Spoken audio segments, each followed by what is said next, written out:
축복합니다. 우리 옆에 있는 분들에게 축복하는 시간 같습니다. 사랑하고 축복합니다. 예수님과 동행합시다.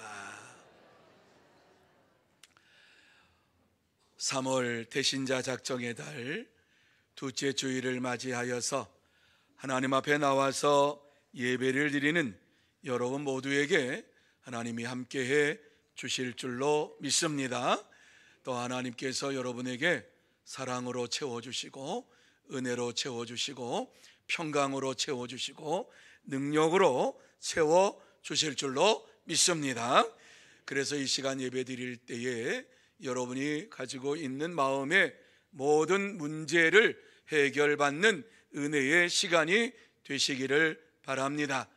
또한 질병도 고침받는 시간이 되시기를 바랍니다. 세상의 두려움과 죽음의 두려움에서 해방되는 은혜의 시간이 되시기를 바랍니다.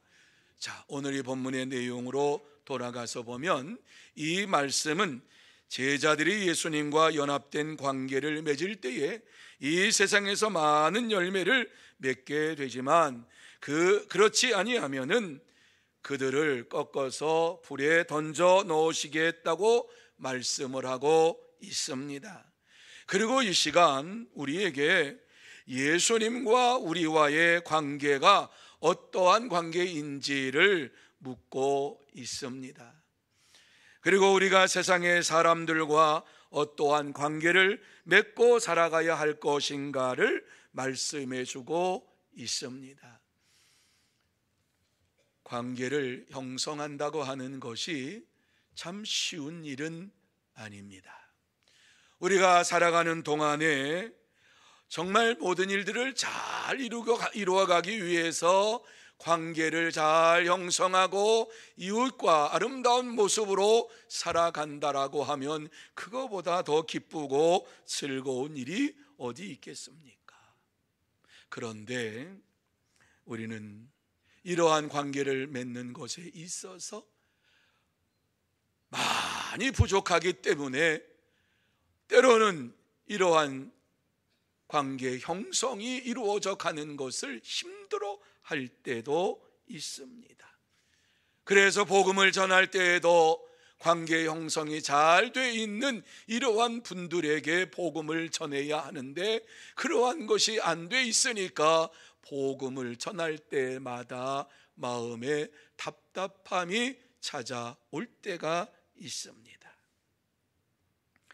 오늘 이 본문의 말씀을 살펴보면서 주님께서 복음을 전하는 자가 어떻게 이웃과 아름다운 관계를 맺어야 할 것인가를 함께 생각을 하면서 자, 우리가 이웃과 아름다운 관계를 맺으려면 어떻게 해야 하는가를 주님께서 말씀하신 것을 하나씩 따라가면서 다시 한번 하나님 앞에서 우리의 모습이 달라지고 아름다운 관계가 형성이 되는 이러한 일들이 이루어지기를 바랍니다.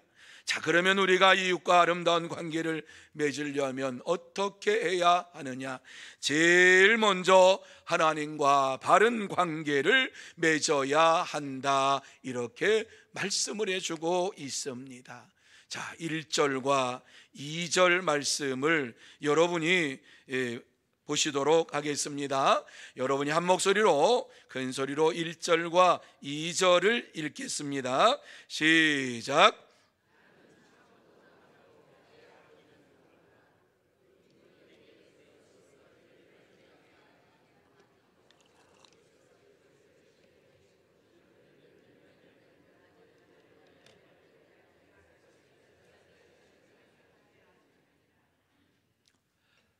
처음에는 잘 읽으셨는데 뒤에 가서는 빨라지고 늦어지고 그래서 읽는 것이 중요한 것이 아니라 이 말씀의 의미가 무엇인가를 다 이해를 하셨으면 좋겠습니다.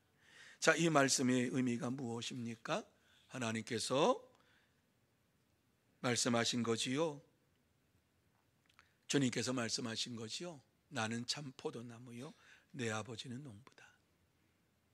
예수님은 포도나무, 참 포도나무. 하나님은 농부.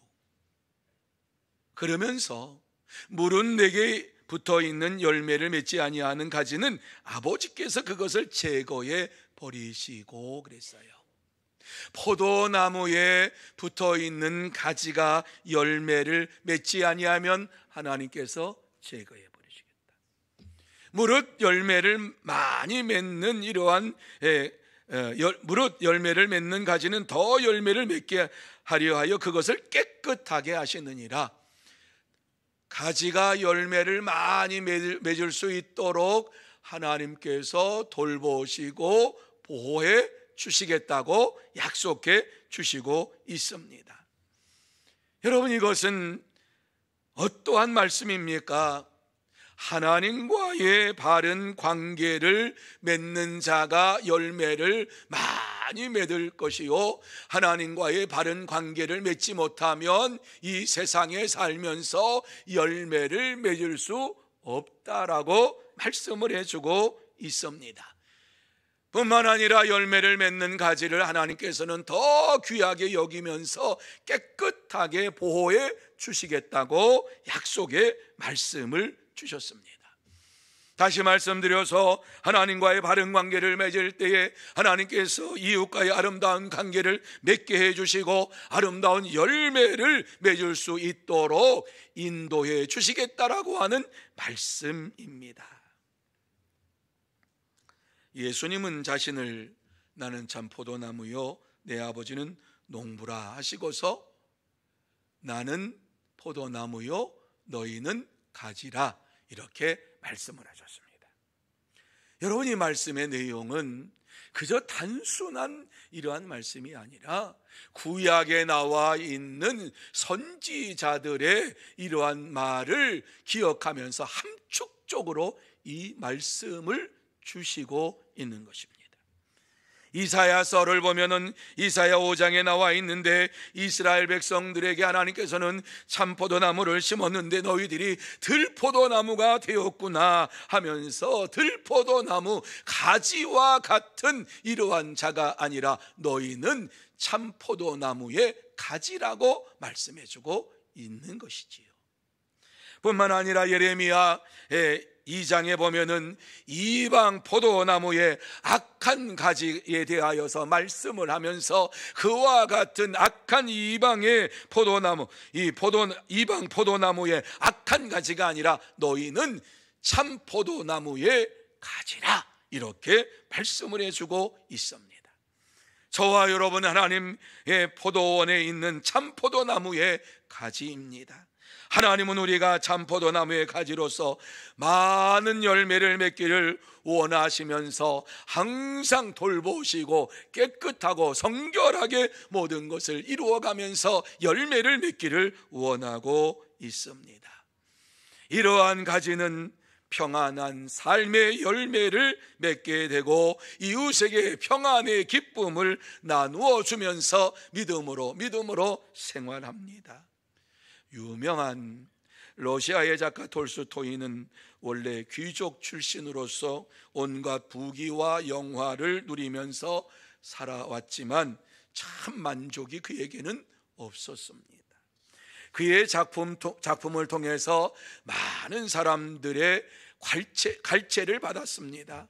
그러나 그의 마음속에 항상 남아있는 것은 죄에 대한 공포와 죄에 대한 불안한 마음이 그의 마음을 괴롭게 했습니다. 그래서 기쁨이 없었어요. 그의 얼굴에는 기쁨이 없는 이러한 늘 걱정과 염려가 가득한 삶을 살았어요. 그러던 어느 날 한적한 시골길을 걸어가던 중에 한 시골 농부를 만나게 되었는데 그 농부의 얼굴이 얼마나 평안하고 그 농부의 얼굴이 평화로운지 놀래가지고 이 톨스토이가 그 농부에게 가가지고 이제 물어봅니다. 어떻게 당신의 얼굴에서는 이렇게 빛이 나고 평안한 이러한 모습으로 이와 같이 보입니까? 그 비결이 무엇입니까? 이렇게 물었습니다. 그러자 그 농부는 하나님을 의지하고 살기 때문에 언제나 내 마음에 기쁨이 넘칩니다. 이렇게 말했어요. 그 말을 들은 톨스토이는 그 말을 진지하게 듣고 하나님을 만나기를 원하면서 하나님 앞에 가까이 나가기를 시작했어요. 찾고 찾으면 나를 만나리라. 주님을 찾고 찾는 가운데에 주님을 만나게 되었고 하나님을 만나게 되었는데, 그때부터 하나님과의 바른 관계가 맺어지는 순간에 자기의 마음속에 있는 불안과 공포와 이러한 모든 것이 사라져 버렸어요. 그러면서 그의 얼굴에는 평안이 넘치고 기쁨이 넘치는 얼굴이 되었어요. 그리고 그가 고백하는 말, 하나님을 아는 것이 바로 내가 사는 길이다. 하나님을 아는 것이 바로 내가 사는 길이다. 내가 사는 것은 지식과 지혜와 명철함으로 사는 것이 아니라 하나님을 아는 것이 내가 사는 길이요 사는 방법이라고 고백을 했습니다. 그렇습니다. 참포도나무에 가지인 성도는 날마다 하나님과 바른 관계를 맺고 참된 평안을 누리면서 이 평안한 모습을 이웃에게 나누어 주는 축복의 통로로 살아갑니다. 여러분, 우리는 하나님의 포도원에 있는 참포도 나무의 가지입니다. 그러므로 저와 여러분 모두 다 더 많은 열매를 맺기를 원하시는 하나님 안에서 날마다 살아야 할 줄로 믿습니다. 그럴 때에 저와 여러분의 얼굴에 평안이 넘치며 이 평안한 모습을 보고 우리의 이웃들이 주님을 영접하게 될 줄로 믿습니다. 이 시간 하나님께서는 우리에게 이웃을 즐겁게 하며 평안의 열매를 나누어 주는 축복의 통로가 되라고 말씀하고 있습니다. 그렇습니다. 참된 성도는 이웃에게 참포도 나무의 열매인 평안을 나누어 주며 축복의 통로로 살아갑니다. 그러므로 저와 여러분 모두 다 이웃에게 참포도 나무의 열매인 평안의 복음을 전하며 영생의 길로 인도하는 축복의 통로가 다 되시기를 축원합니다. 두 번째로, 예수 그리스도와 연합해야 한다고 말씀해 주고 있습니다. 5절 말씀을 보면은 이렇게 말씀하고 있지요. 같이 한번 읽습니다. 시작. 나는 포도나무요 너희는 가지라. 그가 내 안에 내가 그 안에 거하면 사람이 열매를 많이 맺나니 나를 떠나서는 너희가 아무것도 할 수 없음이라. 여러분, 이 말씀 속에서 우리가 어떻게 이와 같이 많은 열매를 맺을 수 있는가? 이 세상에서 주님께서 원하시는 구원의 열매를, 영원 구원의 열매를 많이 맺을 수 있는 비결이 무엇인가? 그가 내 안에 내가 그 안에 있을 때에, 예수 그리스도와 연합할 때에 저와 여러분이 이 땅에서 많은 영원 구원의 열매를 맺을 수 있습니다. 그렇습니다. 말씀 속에 감추어진 비밀 하나, 하나님께서 우리에게 이웃을 주신 것은 열매를 맺으라고 이웃을 우리에게 주셨다라고 하는 사실입니다. 왜 우리에게 이와 같이 이웃을 주셨는가? 그저 이 땅에서 살려고 한 것이 아니라 그들에게 영원 구원의 열매를 맺을 수 있는 기회를 우리에게 주시기 위해서 이웃을 허락해 주신 것입니다. 저는 이 말씀을 생각하면서 왜 예수님께서 제자들에게 이 말씀을 하셨을까? 왜 이 말씀을 제자들에게 하셔야 할 이유가 무엇이었을까 한번 생각해 보았어요. 여러분, 제자들이 예수님을 따라다닌 지 지금 이 말씀이 기록된 요 시기는 2년 이상이 흘렀을 때입니다. 제자들이 예수님을 따라다니면서 말씀을 듣고 기사와 이적과 능력도 행하는 것을 보았습니다. 그런데 주님께서 원하시는 것이 무엇인가를 제자들이 분명히 알지 못했다라고 하는 것을 이 말씀을 통해서 보게 됩니다. 제자들이 예수님과 함께 살고 예수님 안에 살고 예수님이 그들 안에 살았다라고 하면은 이러한 말씀을 주셨겠는가? 아니죠. 주님께서는 제자들에게 가장 원하는 것은 영혼 구원의 열매를 맺기를 원하면서 기사와 이적과 능력과 말씀 선포와 그리고 때때로 말씀을 가르치는 이러한 삶을 사셨는데, 이러한 제자들은 주님의 마음을 알지를 못하고 주님이 원하시는 것이 무엇인지를 알지를 못했습니다. 제자들은 진짜 주님이 원하시는 영혼 구원의 삶을 살기를 원하신다라고 하는 사실을 몰랐어요. 그렇기 때문에 예수님께서 이 말씀을 제자들에게 주신 거예요. 여러분, 제자들이 다 남자들이에요. 남자들은 특성 가운데 하나가 단순한 것뿐만 아니라 직설적으로 얘기해 주어야지만이 알아들어요. 돌려서 얘기하거나 아니면 지금 이렇게 비유로 얘기하면 뭔 말인지를 몰라요. 그렇지 아니하시는 분들도 있지만 대부분 남자들은 그런 것 같아요. 왜? 저를 볼 때 그래요. 그러니까 가정에서 남편에게 얘기하실 때에도 또 아들들에게 얘기하실 때에도 분명하게 콕 집어서 얘기를 하셔야 돼요. 지난번에 이렇게 말을 했는데 내가 참 마음이 안 좋았어요. 그 말씀 안 하셨으면 좋겠어요. 아, 그래? 이렇게 되는 거예요. 아들에게 이렇게 이것은 잘못했는데 내가 잘못했다고 생각하는 너는 어떻게 생각하니? 뭐 이러면서 얘기를 해줘야 돼요.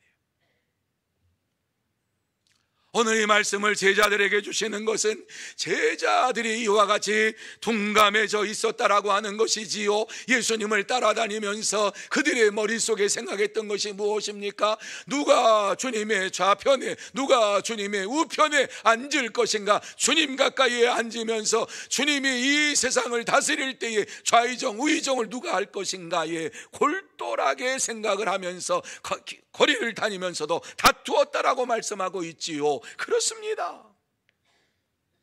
오늘 이 말씀을 보면서 다시 한번 우리가 생각해야 될 것이 무엇입니까? 저와 여러분이 날마다 예수 안에 거하여야지만이 많은 열매를 맺을 수 있다라고 하는 사실입니다. 영혼 구원의 이러한 열매를 맺을 수 있다라고 하는 사실입니다. 이러한 사실에 대하여서 알지 못하고 주님 안에 거하지 아니하는 자들을 향하여서 예수님께서는 다시 콕 집어서 말씀하시는 것이 6절입니다. 자, 6절 말씀 한번 같이 읽어봅니다. 시작. 사람이 내 안에 거하지 아니하면 가지처럼 밖에 버려져 마르나니 사람들이 그것을 모아다가 불에 던져 사르느니라. 앞에 있는 말씀과 뒤에 있는 말씀이 여러분 그게 다른 것이 없어요. 너희가 내 안에 내가 너희 안에 있어야 된다. 그러면서 또 다시 말씀하고 있는 거예요. 알아들으라고, 깨달으라고 사람이 내 안에 거하지 아니하면 가지처럼 밖에 버려져 마르나니 사람이 그것을 모아다가 불에 던져 사르느니라. 여러분, 이 말씀이 무슨 말씀인가 생각해 보세요. 주님 안에 있는 자는 풍성한 삶을 살게 되고 영혼 구원의 열매를 맺으며 살지만, 이와 같이 주님이 없는 삶을 사는 자들, 주님을 떠나서 사는 자들은 주님 앞에서도 꺾임받고 이와 같이 살게 되고 버려지게 될 뿐만 아니라 이 세상에서도 버려진 이러한 것을 가져다가 불구덩이 속에 집어넣는다라고 말씀하고 있는 것은 세상 사람들에게도 수모를 받게 될 것이다라고 하는 말씀입니다. 그렇습니다. 참된 제자는 반드시 주님이 원하시는 영혼 구원의 열매를 맺기를 위하여서 그리스도와 연합하여 믿음으로 생활합니다. 여러분, 주님과 연합한 삶을 산다고 하는 것 얼마나 복된 삶인지 모릅니다. 주님과 연합한 삶은 이웃에게 이 기쁨의 소식을 전하고 영혼 구원의 열매를 맺기 위하여서 힘써서 달려갑니다. 하지만 주님과의 바른 관계를 맺지 못한 자들은 아무리 말을 해도 열매를 맺는 것이 무엇인지를 모르고 하나님을 기쁘시게 하는 삶이 무엇인지를 모르면서 살아갑니다. 이러한 자들을 예수님께서는, 이러한 믿음을 가진 자들은 그것은 믿음이 아니라고 말씀합니다. 뿐만 아니라 하나님의 자녀도 아니라고 말씀합니다. 그래서 야고보서 2장 22절에 보면 야고보 사도는 믿음이 그의 행함과 함께 일하고 행함으로 믿음이 온전하게 되었느니라 이렇게 말씀을 해주고, 26절 말씀에 보면 영혼 없는 몸이 죽은 것 같이 행함이 없는 믿음은 죽은 것이니라 이렇게 말씀을 주시고 있습니다. 그러므로 저와 여러분 모두 다 주님과 연합하여서 주님이 주시는 그 기쁨을 가지고 이웃과 아름다운 사귐을 이루어가며 저들에게 복음을 전하고 영혼 구원의 열매를 많이 맺는 복된 성도가 되시기를 축원합니다. 세 번째로, 제자의 복을 받아야 한다. 제자의 삶을 살아야 한다. 이 말씀을 이렇게 좀 표현했어요. 제자의 삶을 사는 자들은 복을 받는다라고 하는 말씀이에요. 7절과 8절 말씀 우리 같이 한번 보시도록 하겠습니다. 7절 8절 같이 읽습니다. 너희가 내 안에 거하고 내 말이 너희 안에 거하면 무엇이든지 원하는 대로 구하라. 그리하면 이루리라. 너희가 열매를 많이 맺으면 내 아버지께서 영광을 받으실 것이요 너희는 내 제자가 되리라. 아멘. 여러분, 이 말씀 보면 반복하고 또 반복하고 또 반복하시는 주님의 말씀이 나오지요. 너희가 내 안에 거하고 내 말이 너희 안에 거하면, 너희가 내 안에 내가 너희 안에 거하면, 이 말씀을 계속해서 반복적으로 해주고 있어요. 왜? 그러한 삶을 살아야지만이 무엇이든지 원하는 대로 구하면 이루리라. 얼마나 복된 말씀인지 몰라요. 원하는 대로 구하라. 그리하면 이루리라. 기도 응답의 축복을 받게 된다는 말씀입니다. 그러면서 너희가 열매를 많이 맺으면 내 아버지께서 영광을 받으실 것이요 너희가 내 제자가 되리라. 이렇게 말씀하고 있어요. 많은 열매를 맺는 자들, 영혼 구원의 열매를 맺는 자들을 예수님께서 내 제자라고 말씀하고 있는 것이지요. 그렇습니다. 그리스도와 연합된 자는 기도 응답의 축복의 삶을 살고 많은 영혼을 구원의 열매를 맺으면서 예수님의 제자로 인정받는 축복을 받으며 살아가게 됩니다. 세계적인 부호 록펠러는 한때 친구의 권유로 광산업을 시작을 했습니다. 그 친구가 얘기합니다. 여기에 금이 많이 묻혀 있대. 자네하고 나 동업하세. 그래서 록펠러가 진짜냐고, 이미 다 조사 끝났다고. 그래서 자기 돈 그리고 은행에서 막 빌려가지고 그 광산을, 금광을 이제 파헤치기 시작했어요. 많은 광부들도 모집해가지고 계속해서 일을 하게 됐는데, 처음에 금이 나오는 것 같은데 하루 종일 일했는데 금 나오는 양이 만족스럽질 않아요. 임금도 제대로 줄 수가 없어. 임금을 줄 수 없을 정도의 금의 소량으로 나오는데, 계속하면 점점점 자금이 줄어가지요. 그러면서 이거 빨리 뭐가 회전이 돼야지 은행에서 은행빚도 갚고 그러는데 그게 안 되니까 막 답답해요. 그러면서 가지고 있는 돈이 점점 사라지고 은행에서 빚 독촉이 옵니다. 원금은 못 갚아도 이자만이라도 갚으십시오. 그러는데 이자 갚을 이러한 여력이 되지를 않습니다. 그래가지고 이 록펠러가 하나님 앞에 기도를 합니다. 그 사이에 동업했던 그 친구가 어디로 사라지고 코빼기도 안 보입니다. 록펠러는 금광에 들어가서 하나님 앞에 부르짖기를 시작합니다. 하나님의 말씀은 1.1획도 틀림이 없음을 믿습니다. 저는 하나님의 말씀을 믿고 지금까지 믿음으로 살았고, 주님께서 말씀하신 대로 온전한 11조를 드리며 온전한 믿음의 삶을 살려고 힘썼습니다. 그런데 왜 이런 시련을 나에게 주십니까? 하나님의 살아 역사하심을 보여주시기를 원합니다. 눈물로 하나님 앞에 통곡하면서 부르짖었어요. 왜? 다른 어디에는 이제 소망이 없어요. 친구도 사라져버리고 어디 갔는지도 코빼기도 안 보이고. 그러니까 하나님 앞에서 이와 같이 눈물로 부르짖으면서 하나님께서 역사해 주시기를 원하는 이러한 믿음의 삶을 사는 이러한 자인데 왜 나에게 이러한 어려움이 있습니까? 부르짖기 시작했어요. 얼마나 시간이 지났는지 부르짖는 가운데에서 세미한 주님의 위로의 음성이 그의 마음속에 들립니다. 때가 되면 열매를 거두리라. 더 깊이 파라. 여러분, 때가 되면 열매를 거두리라. 지금 힘들고 어려운 록펠러에게 이 말씀이 위로의 말씀이 되었겠습니까? 그런데 그 다음 말씀, 더 깊이 파라.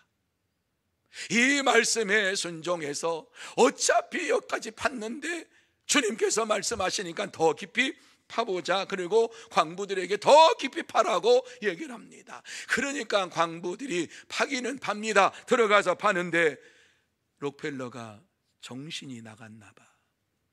지금까지도 금이 나오질 않았는데 금이 나오지 않은 이곳에서 계속해서 더 깊이 파라고 하는 것은 정신이 나가서 이 폐광의 모습을 보면서도 깊이 파라고 하는 것은 이상한 지금 정신 이상이 생긴 거야 이러면서 일을 합니다. 왜? 일하면 임금이 나오니까.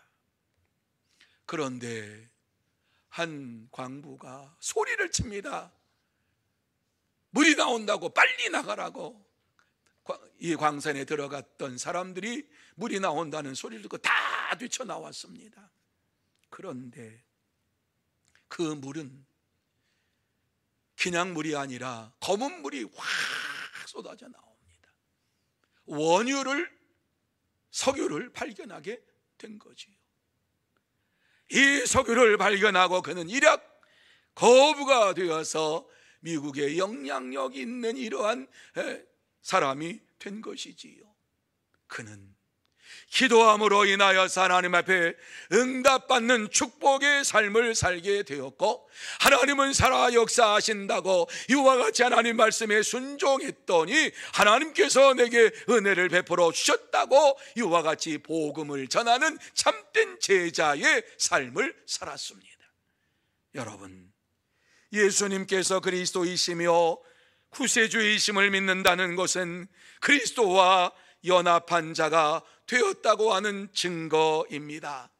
저와 여러분이 예수 그리스도를 믿는다고 하는 것은 예수 그리스도와 한 몸이 되었다라고 하는 증거라고 하는 말씀입니다.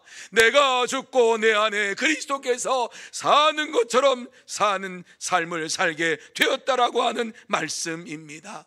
그렇습니다. 예수 그리스도를 이제 나의 구주로 섬기면서 나의 모든 삶의 주인으로 섬기면서 이와 같이 예수님만을 의지하고 살아갈 때에 하나님께서 저와 여러분에게 그 은혜로 역사해 주실 줄로 믿습니다. 그리스도와 연합한 성도는 내가 죽고 그리스도만을 자랑하며 생활하면서 예수 그리스도의 복음을 증거하고 그리스도와 신비로운 연합을 이루어가는 이 놀라운 체험을 하면서 태신자들을 주님의 길로 인도하는 제자의 삶을 살아갑니다. 그러므로 저와 여러분 모두 다 예수님만을 자랑하고 그리스도와의 신비로운 연합을 체험하고 제자의 삶을 살아가는 복된 성도, 참된 제자가 다 되시기를 축원합니다. 이제 말씀을 마무리합니다. 하나님께서 오늘 이 말씀을 우리에게 꼭 주시면서 꼭 하시고 싶은 말씀이 무엇인가? 이웃과의 아름다운 관계를 맺으며 영혼 구원의 열매를 맺으려면 하나님과의 바른 관계를 맺고 주 안에서 사는 자가 되라, 이렇게 말씀을 주고 있어요. 이러한 자가 참된 제자다, 이렇게 말씀을 해주고 있습니다. 그런데 우리는 하나님과의 바른 관계를 맺지 못하고 살아갈 때가 많이 있습니다. 예수 그리스도 안에 거하면서도 영혼 구원의 열매를 맺지 못하고 살아갈 때가 많이 있습니다.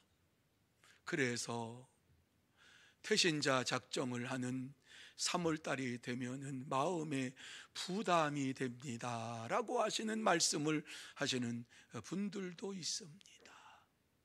그런데 주님께서 반복하고 또 반복하시면서 네가 내 안에, 내가 너 안에 있으면, 내 말이 네 안에 있으면, 이러면서 계속해서 반복하시면서 우리가 영혼 구원의 열매를 맺기를 원하고 계신다라고 하는 사실을 마음속에 새겨 넣어야 할 줄로 믿습니다. 힘들어도요, 때로는 마음에 부담이 돼도요, 하나님께서 우리에게 주신 말씀, 나는 참포도나무여 너희는 가지라고 하시는 말씀을 마음속에 새기면서 가지가 포도나무에 붙어 있으면 반드시 열매를 맺으리라고 하는 이 말씀을 마음에 새기고 영혼 구원의 열매를 맺고 제자의 삶을 살아가는 저와 여러분이 되어야 할 줄로 믿습니다. 사랑하는 성도 여러분, 저와 여러분 모두 다 먼저 하나님과의 바른 관계를 맺고 예수 그리스도 안에서 태신자를 품고 아름다운 이 관계를 맺으면서 평안의 삶을 저들에게 나누어 주는 축복의 통로가 되어야 할 줄로 믿습니다. 하나님은 우리가 날마다 예수 그리스도를 믿고 기쁨으로 생활하며 평안으로 생활하면서 이웃에게 이 평안을 전해주는 제자가 되라고 말씀해주고 있습니다. 그러므로 저와 여러분 모두 다 이 한 주간 동안 살아가는 동안에 먼저 하나님과의 바른 관계가 이루어지고 예수 그리스도 안에서 평안의 삶을 살면서 내 마음속에 넘치는 이 평안을 이웃에게 전하고 대신자에게 전하면서 저들을 주님 앞으로 인도하는 참된 성도가 되시고 복된 성도가 다 되시기를 예수님의 이름으로 축원합니다. 기도하시죠.